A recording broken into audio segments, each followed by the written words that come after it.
What's up, guys? This is John from Team Rinoki, and I'm going to bring you a deck profile. It's going to be a little bit different than what I normally do. I'm not playing Yu-Gi-Oh! Anymore. Pretty much dropped out of that game almost entirely.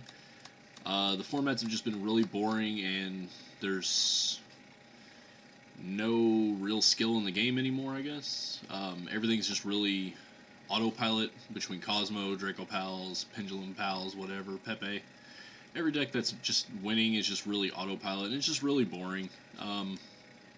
So I quit that. I've been playing, I still have my DDD deck, and I love it, but just haven't had the interest in playing. I've been playing a lot of other stuff, between just PC, Xbox One games, as well as X-Wing. I got really big into X-Wing, so I might bring some little profiles for that every once in a while, for little lists I come up for that.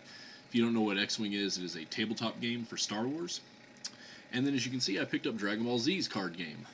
It's the remake that Panini did. It's actually really fun. I don't know, I enjoy it. So today, here's my first deck profile, guys. It will be over blue Tag Team. And then for my personality, I'll be running Captain Ginyu. So Captain Ginyu, blue Tag Team. So let's get started, guys. First up, my drills. I only run 2 drills for the whole deck, and that is blue overpowering drill. Every time you block, get a target player can gain an anger, and then when I level up, this drill will not leave play. And then the other one is blue positioning drill. Whenever I stop an attack, or block an attack, I guess, I place a styled card from my discard pile back on top of the deck. So you can kind of get some really cool recursions going there, with some different stuff going. Then for events, so I play only the 2 drills. For events, I've got 1, 2, 3, 4, 5, 6, 7 events. One of Captain Ginyu's Body Switch. When I first built this deck, I was running 3, but I was also pretty new to the game, I guess, and I didn't really kind of realize that I don't need to level up on Ginyu as much as I thought I did. Staying at stage 1, stage 2 is not a bad thing. They're extra attacks, and they do really cool stuff for for him. But basically what this says is, if my MP's power level is weaker than yours, I can just free level up to the next stage by gaining 6 anger, but in doing so, I believe it gives 6 anger. Yes. But in doing so, I can no longer win by MPPV. So, just one of these, it's really all I feel I need. So, because as long as I can get to stage 3 when I'm ready, that's all that matters, and I can do that off stage 2 anytime I want. 1, time is a warrior's tool. Pretty self-explanatory card. Just basically blocks every attack my opponent does. There are some exceptions around this. Certain cards just have ways of getting around it. I don't believe there's too terribly many of them. And then 2 enhanced reflexes. This is a really nice Omni block that I run in pretty much all my DBZ decks, just because it can stop either physical or energy. You banish the top card of your life deck to perform it, but the fact that it can block anything is really nice.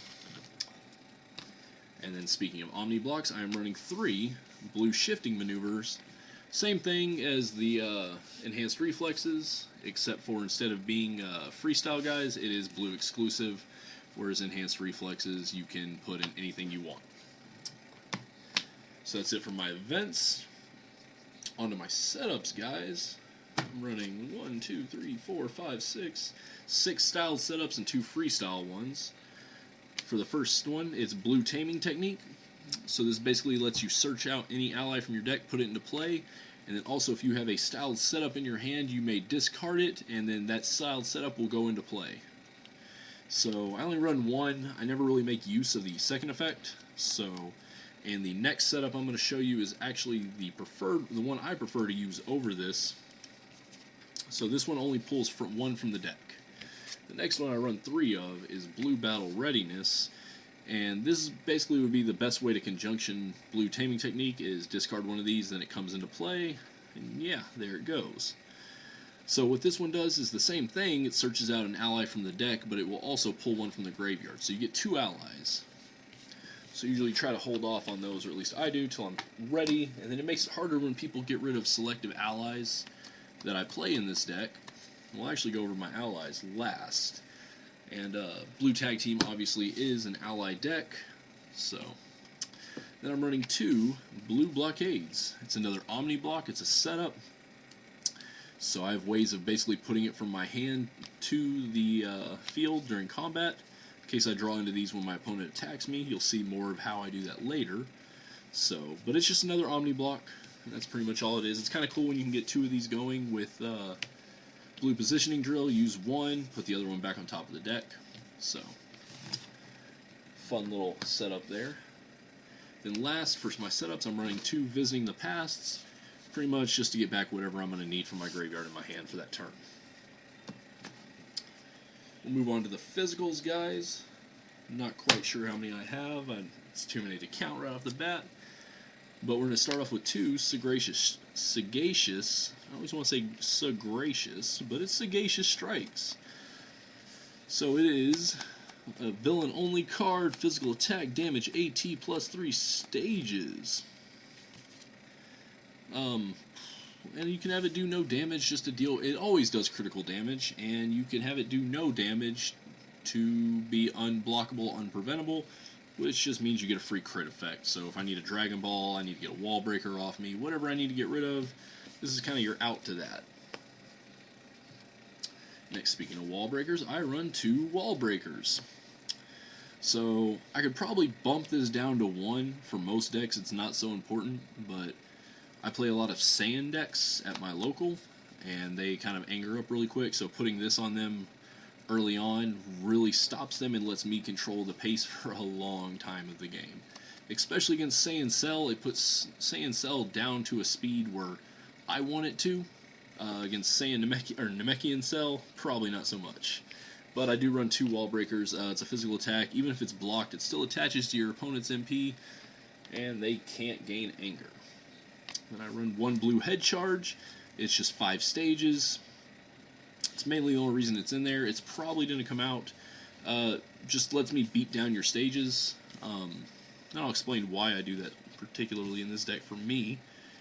And then I can destroy a styled setup I control to search my discard pile for another styled setup placed into play. In case I just have a worthless setup, like if I have a blue battle readiness and I don't really need it, I don't have any allies, my allies aren't going away anytime soon, I can just swap it out for like a blue blockade, just so I have that extra block.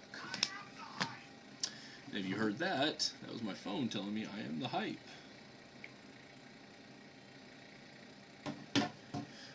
Sorry about that. And then next up, 2 blue betrayals. This is pretty much just, most of the time, it's just damage AT stages. I'm not going to hit some people very hard, especially if you're a bigger power level than me. But just the being able to banish a ally setup or drill in play, just banish it immediately, is just amazing. Especially like when I'm playing a Android 20 deck, his drill is extremely annoying. And him getting rid of 2 life cards off his deck versus the how many ever I'm about to hit him for, way better. So just immediately get rid of it. So 2 of those. Then I have 2 blue lunges. So it's AT plus 5 stages. So right off the bat I'm guaranteed the 5 stages unless you have some way of modifying that. And then I get to search the top 5 cards on my life deck for a setup or drill, put that into play, and then put the other ones on the bottom of the deck. So mainly it's just there to fish out some setups and drills. Mostly setups, obviously. I only run the 2 drills. Then 2 blue head knocks.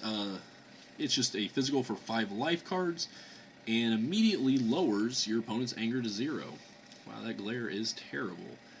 Mainly that's there just for what it is, the anger and 5 life cards. 5 life cards for no cost, I like that. Your anger to 0, I like that. Like I said, a lot of Saiyan decks where I'm at, so this is really helpful for me. The next up is blue round throw. Run 2 of these. It's a physical attack, lower your opponent's anger, 1 level, damage AT plus 5. You can also discard it from your hand to stop an energy attack instead. So it kind of just doubles as a block or an attack, whichever I need it to be at that moment. Then I've got 2 more physicals. I've got another physical block. Your main personality may pay any number of stages. For every 2 stages paid, lower your opponent's anger 1 level. This so much isn't just for the anger control as much as just lets me clear my stacks. So I can make my allies live, I can make Goldo live in particular, or any other ally I need to make live, I can make them live with this block. And then my last physical is Blue Crouch. Stops a physical attack if my MP's power level is lower than your MP. This just goes to the top of my deck again. So I block a physical. I'm probably going to be at a weaker power stage than you. And then this goes back to the top of my deck, and Endurance 3, so it counts as 4 life cards right off the bat, unless you have a way of preventing Endurance. On to energies. Let's get these out. So I'm running 3 overpowering attacks, 2 stages, 5 life cards of damage, lets you fish out a ally from your grave or your discard pile, your grave or your deck, and put them at 5 stages above 0.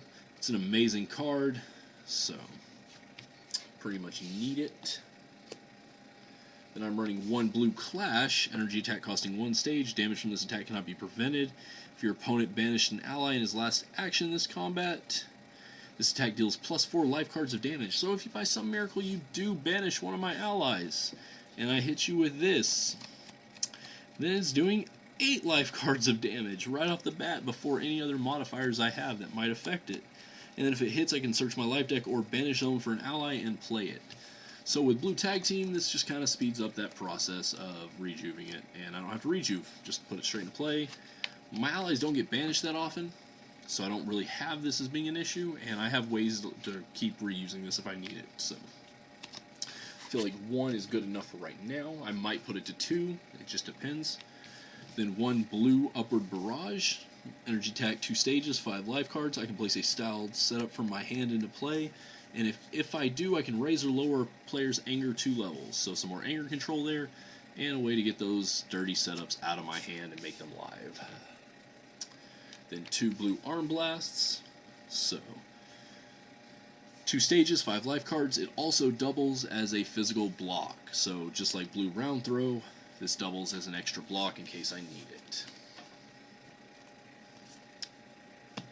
Then 1 Blue Terror, because you can only have 1 unfortunately, searches anything out in your deck. So if I do this, I get any card from my deck to my hand, just depending on what I'm playing. If I'm playing a 20 deck, I can grab Blue Betrayal.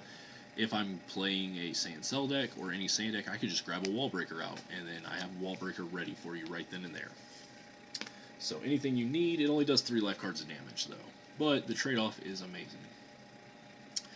And 3 Blue Lunar Ray, almost like overpowering attack, except for it only pulls the allies from the graveyard and puts them at, I believe, 3 above 0, and then if it hits, it puts them at their highest power stage.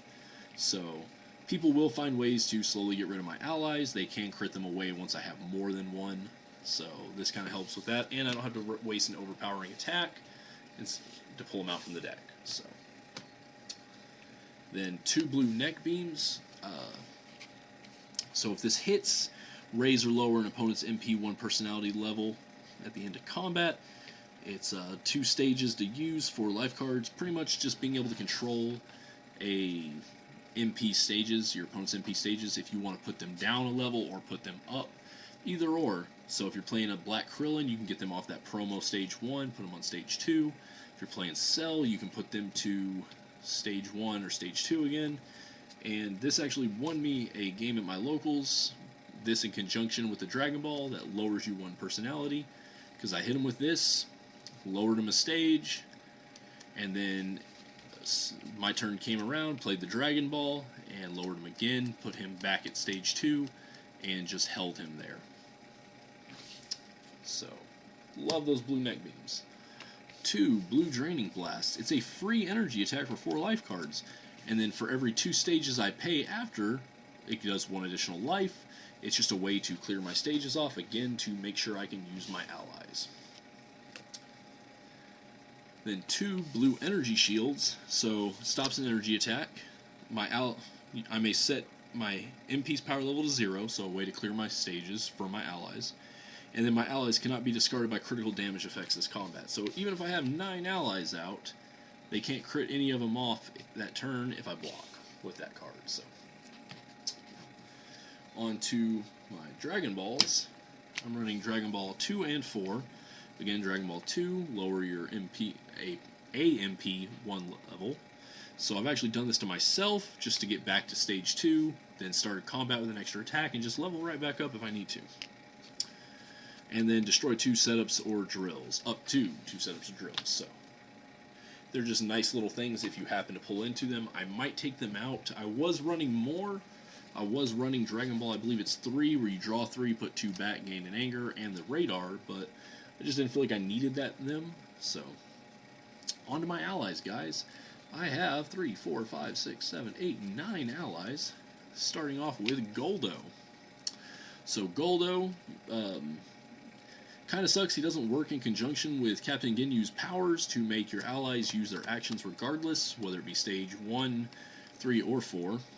But he's still a block. It's very easy for me to clear my stages down to 0 or 1 to use them. And then if I block with it, everything gets +2/+2. So +2 stages, +2 life cards. Then you pair him up with Birder, and since Captain Ginyu is my personality, Birder says every attack that I perform is +2 stages of life, just stages of damage. So you can start beating down their stages, and when they run out of stages, it goes to life cards. So it starts adding up. Then you've got Jace, obviously. He does a energy blast for 5 life cards, raise a player's anger. Raccoon, physical AT. If it hits, I can pay 2 stages off my main personality.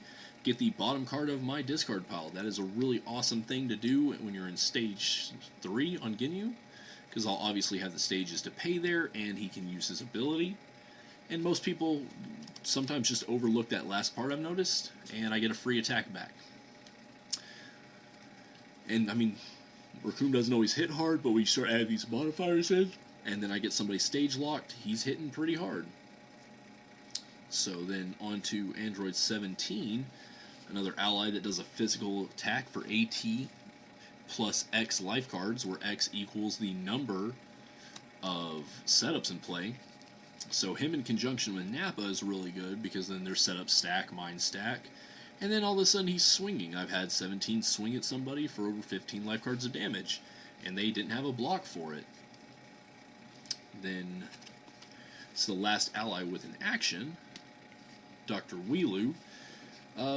Banish him to shuffle any ally, drill, or setup in play back into the owner's life deck. Sometimes I'll shuffle stuff of theirs back in. I've actually shuffled my own Nappa back in a few times, just because I had a bunch of setups out, and even with his setups, I had the game no matter what. Then speaking of Nappa, while he's in place, setups cannot be used. Really effective against, you know, your red decks, certain red decks, certain black decks. Just puts in work depending on how their deck's built. It does kind of hurt me, especially if I have a bunch of my setups just sitting there. But if mine are just sitting there waiting to be used, and I have all of them out, they probably aren't going to want to get rid of Nappa just for the sake of, well, that gives me access to mine as well. And then I run Frieza, because in the Namekian matchup, you just pull him out first turn, and it makes your life so much easier, because anytime you go to combat, you're just banishing their life cards instead. So they need to rejuve. If they have nothing to rejuve, they slow down quite a bit. And last but not least, for the 9th ally, Zarbon. Whenever I get hit with a physical attack, I can gain an anger. So this just lets me help some anger gain when I'm playing Saiyans. Usually I'll pull him out first. He just puts in a lot of work. So any kind of physical beat deck, put him in, you get enough anger, and then you can just control when you want to level up each time. So that's it for the deck profile, guys. Pretty simple overall. I'm having really great luck with this deck so far. I'm winning the majority of my locals. I went undefeated this past Sunday, and I'm usually getting first or second with it. I'm not having an issue with any of the different matchups. So the main thing I've had a problem with was just lack of knowledge, since I'm still pretty new to the game. Just not knowing what certain decks, how they run, what they do, it has kind of hurt me a couple times. But I guess we'll see how it goes. Like, subscribe, comment, let me know what y'all think. By all means, if you think I could do some improvements on the deck, please let me know, guys. And hopefully I'll have some different deck profiles, not just of him, but of other decks. I am also trying out to build a Black TN deck. Really fun to play. hurts itself a lot, unfortunately. And then also I have a orange Yamcha I am working on, and those two are just for fun. So other than that, guys, I'm John from Team Rhinoki, and I am off.